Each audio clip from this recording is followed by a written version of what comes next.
तैयारी स्टार्ट। भूखमरी और कुपोषण की समस्या पर चहुं और चर्चा होती है, लेकिन इस तथ्य की अनदेखी की जाती रही है कि यह समस्या प्राकृतिक से ज़्यादा मानव जनित है।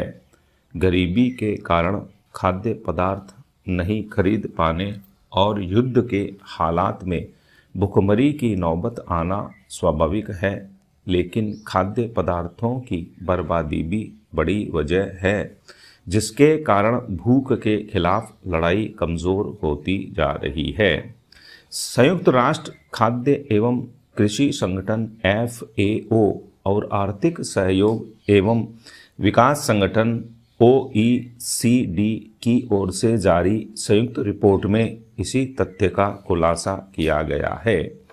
इस रिपोर्ट में यह चौंकाने वाला तथ्य सामने आया है कि दुनिया भर में भोजन की बर्बादी और नुकसान को आधा कर दिया जाए तो 15.3 करोड़ लोगों का पेट भरा जा सकता है। असल बात तो यही है कि दुनिया का जितना ध्यान खाद्य पदार्थों का उत्पादन बढ़ाने की तरफ है, उसका चौथाई भी इनकी बर्बादी रोकने पर नहीं है। हालत यह है कि हर साल उत्पादित होने वाले सभी खाद्य पदार्थों का लगभग 5वां हिस्सा बर्बाद हो जाता है। ज़्यादातर अमीर देशों में खाने की बर्बादी रसोई में होती है, यानी खाद्य पदार्थ तैयार तो कर लिए जाते हैं, लेकिन पूरे खाए नहीं जाते। फ्रिज और रसोई की अलमारियों में ही यह भोजन खराब हो जाता है और बाद में फेंक दिया जाता है। भोजन की यह बर्बादी कई तरह की पर्यावरणीय समस्याओं का कारण भी बनती है। विकासशील देशों में तो फसल कटाई के समय और उसके बाद खाद्यान्न की ज़्यादा बर्बादी होती है। ज़्यादातर किसानों के पास भंडारण की आधुनिक सुविधाएं नहीं हैं, जिससे बड़ी मात्रा में खाद्य पदार्थ बर्बाद हो जाते हैं। हमारे देश में तो भारतीय खाद्य निगम के गोदामों में ही बड़ी मात्रा में खाद्यान्न खराब हो जाता है, और तो और रसोई में बने खाद्य पदार्थों की बर्बादी भी खूब होती है। फल सब्जियों का खराब होना भी सामान्य बात है, जिसे सभी अनुभव कर सकते हैं। निजी और सार्वजनिक समारोहों में खाद्य पदार्थों की बर्बादी किसी से छिपी हुई नहीं है। तस्वीर का दूसरा पहलू यह भी है कि भुखमरी के शिकार लोग इस तरह फेंकी गई खाद्य सामग्री को कचरे से निकालकर भूख मिटाने को मजबूर नजर आते हैं। खाद्य पदार्थों की बर्बादी से न केवल मांग और आपूर्ति का संतुलन गड़बड़ाता है, बल्कि इससे कई तरह के पर्यावरणीय दुष्प्रभाव भी सामने आते हैं। इस बर्बादी को रोकना हर सरकार की प्राथमिकता में होना चाहिए। खाद्य पदार्थों की बर्बादी हर स्तर पर रुकनी चाहिए। सरकार ही नहीं, हर व्यक्ति को सतर्क रहकर खाद्य पदार्थों की बर्बादी रोकनी होगी। पैरा महात्मा गांधी राष्ट्रीय ग्रामीण रोजगार गारंटी योजना मनरेगा को कहने को तो कानूनी जामा पहनाया गया है।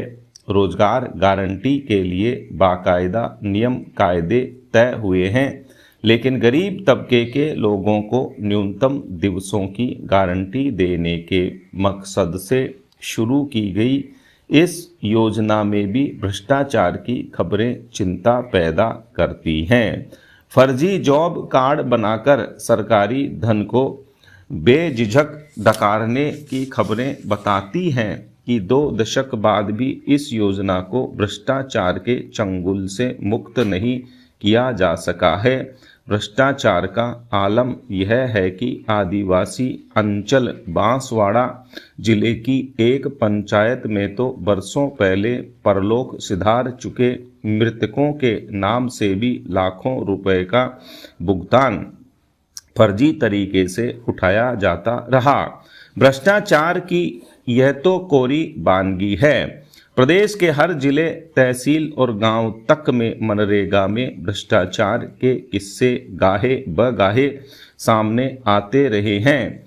हैरत की बात यह है कि यह भ्रष्टाचार नियोजित तरीके से होता है, जिसमें फर्जी जॉब कार्ड, फर्जी मस्टर रोल और काम को मापने में धांधली के जरिए अरबों रुपए भ्रष्टाचारियों के पेट में पहुंच चुका है।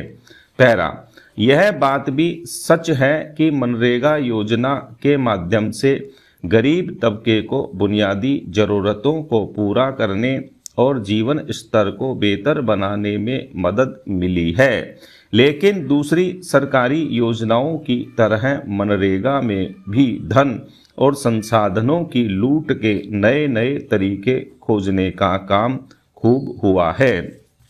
मृतकों के साथ साथ अपात्र व्यक्तियों या दूसरे प्रदेशों में बसे लोगों के नाम भी उपस्थिति रजिस्टर में जोड़ लेने का काम मिली भगत के बिना संभव नहीं।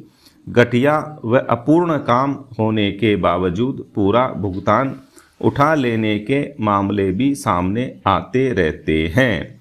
मनरेगा में भ्रष्टाचार की बड़ी वजह बढ़ता राजनीतिक दखल और इच्छा शक्ति की कमी है।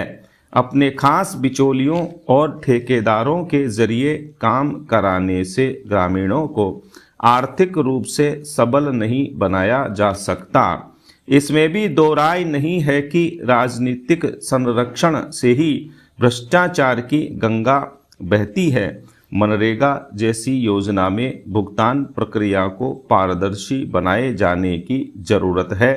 चिंता इस बात की जरूर होनी चाहिए कि ऑनलाइन भुगतान के दौर में भी भ्रष्टाचार के दरवाजे आखिर क्यों खुल जाते हैं। ऐसा इसलिए भी कि सरकारी बंदिशों के तालों की चाबियां भी भ्रष्ट तत्वों ने ईजाद कर ली हैं। इसलिए ज़रूरत ऐसे तत्वों पर नकेल कसने की है। पैरा, वर्तमान में दुनिया की कुल आबादी में से 56% आबादी शहरों में रहने लगी है।